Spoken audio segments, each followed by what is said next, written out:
Bon matin à vous tous. Josée Bissonnette, thérapeute d'impact, coach et conférencière. Et oui, jour 6 aujourd'hui de notre défi 30 jours Merci la vie. Et j'en suis très heureuse. Je suis vraiment touchée par tous les partages que vous faites et également les commentaires que vous m'écrivez en privé. Aujourd'hui, je vais vous donner un petit défi. Au lieu de m'écrire des commentaires en privé, écrivez dans le bas de la capsule parce que je crois beaucoup à la force. La force d'expression de plusieurs personnes, ça peut aider d'autres personnes également. Donc, je vous invite à écrire dans le bas de la capsule et également à vous abonner à ma chaîne YouTube pour avoir la série des 30 capsules. Alors aujourd'hui, jour 6, nous allons parler de l'enfant adapté. Qui égale les croyances limitantes. Donc, je ne vous apprends rien en vous disant que nous sommes tous des enfants adaptés. C'est-à-dire que nous sommes adaptés et modélisés selon l'environnement que nous avons eu, les parents que nous avons eus, le village où est-ce que vous avez été élevé, les professeurs que vous avez eus et la société dans laquelle on vit. Donc, nous sommes tous des enfants adaptés et modélisés. L'enfant adapté, avant qu'elle soit adaptée, était un enfant pur, comme je vous ai parlé dans un autre vidéoclip. On vient au monde avec des talents, avec à quelque part des dons. Il y en a que c'est pour la musique, il y en a que c'est pour les lettres, il y en a que c'est pour les chiffres, il y en a qui sont excellents à travailler avec leurs mains. Ce sont des gens pragmatiques. Alors, nous avons tous des talents à offrir et on se doit de partager tous ces talents-là. L'enfant adapté, bon, si j'étais née dans une famille, par exemple, soit de riches, ou une famille de pauvres, ou une famille avec de la violence, ou une famille sans éducation, ou une famille trop d'éducation, alors je ne serais pas, vous êtes d'accord avec moi, que je ne serais pas la même personne que je suis aujourd'hui. J'ai été adaptée et à quelque part, j'en suis victime de toute cette adaptation-là. Je trouve ça triste lorsque j'ai des clients qui me rencontrent en consultation privée. Et je trouve ça vraiment triste lorsqu'ils me disent qu'ils ne font pas ce qu'ils auraient aimé faire dans la vie. Pourquoi? Parce que, bon, ils ont préféré comme enfant, et c'est tout à fait normal lorsqu'on est enfant, de vouloir se faire aimer et de vouloir prendre la route que les parents... des fois, il y a des parents qui vont imposer cette route-là.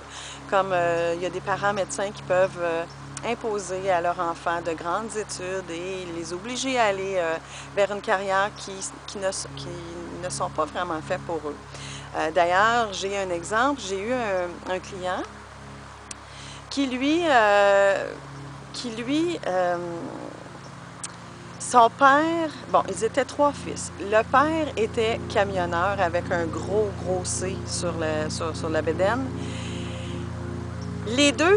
Sur les 3 fils, 2 de ceux-là étaient vraiment pareil. Dans le fond, là, ils baignaient dans l'huile, dans les moteurs, dans la mécanique. Ils en mangeaient, ils aimaient ça. Mais le 3e, celui que j'ai rencontré, il était vraiment en mode dépression, en mode... presque suicidaire, parce que il a tout fait pour essayer d'aimer ça, il a pris des cours, mais c'était pas dans lui, ses frères n'arrêtaient pas de le niaiser parce que, bon, il y avait toujours des accidents avec les camions, il savait pas réparer, il aimait pas ça, se salir les mains. Pour lui, là, il avait un gros P sur le ventre. Lui, il voulait faire de la poésie. Fait que imaginez-vous dans une famille de camionneurs, comment est-ce qu'il a dû se faire...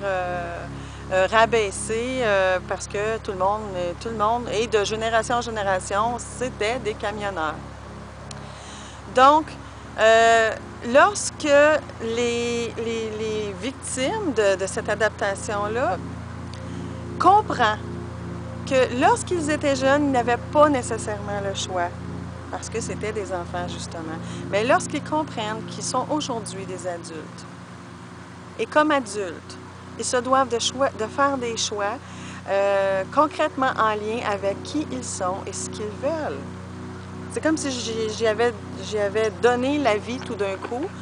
Il réalisait pour la première fois qu'il pouvait vraiment prendre des décisions et qu'il a compris également que même si les parents ou son entourage ou la famille n'étaient pas d'accord, mais c'est pas grave, c'était sa vie et que comme ça, il était pour s'épanouir, pour grandir dans ce qu'il aime faire et pouvoir partager à quelque part ses dons qu'il avait, ses talents qu'il avait.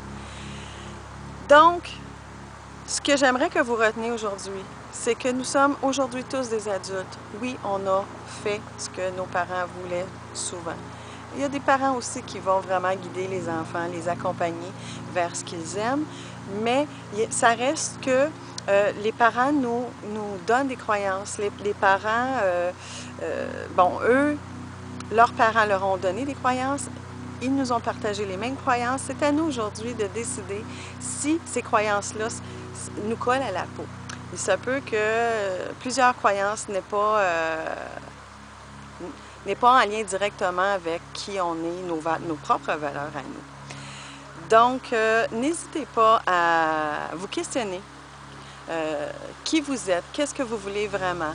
Questionnez-vous exactement sur les valeurs que vous avez reçues. Est-ce qu'elles sont justes? Est-ce que, par exemple, si vous avez eu des valeurs de racisme, si vous avez eu des valeurs de macho, ou des valeurs de... on vous a dit que vous étiez bon à rien, on vous a dit que vous valiez rien. Revisitez toutes ces valeurs-là et reconsidérez qu'aujourd'hui vous êtes des adultes et que vous pouvez faire tout ce que vous voulez.